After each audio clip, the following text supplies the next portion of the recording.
String লাগাতে গেলে কি করতে হবে? এটা নাম পিন, মনে আছে এটার নাম কি বলতো? পিন।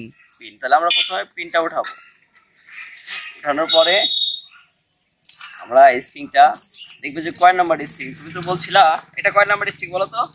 4। কিভাবে 4 হলো?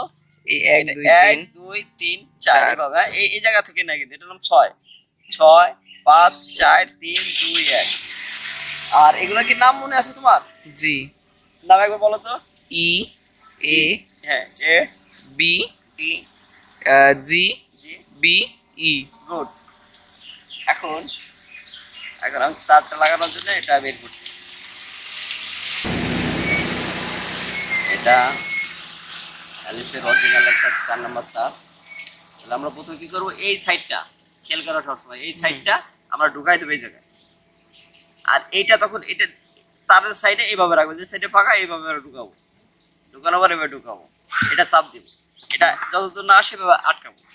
তারপরে কি করব, এটা তো অনেকখানে আছে না, এখানে দেখো, এই দেখো এটা অনেকখানি থাকে। হ্যাঁ, এটা তাহলে কি করবা, ওই যে ইটের মধ্যে দিতে লাগে।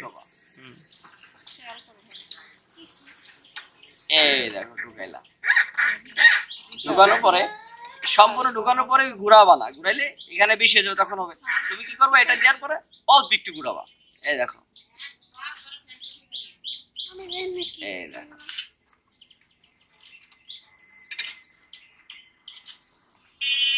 দু এক প্যাচ করে এরকম সিস্টেম করলেই হবে, ঠিক আছে?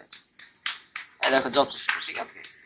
আর এটা দামটা বেশি হয়ে গেলে তুমি কি করবা, এটা এরকম দিয়ে একটা প্যাচ দিয়ে দিলা, সমস্যা নেই, ভালো হয়ে গেল, ঠিক আছে? জি। তাহলে ভিডিওটি এই পর্যন্ত।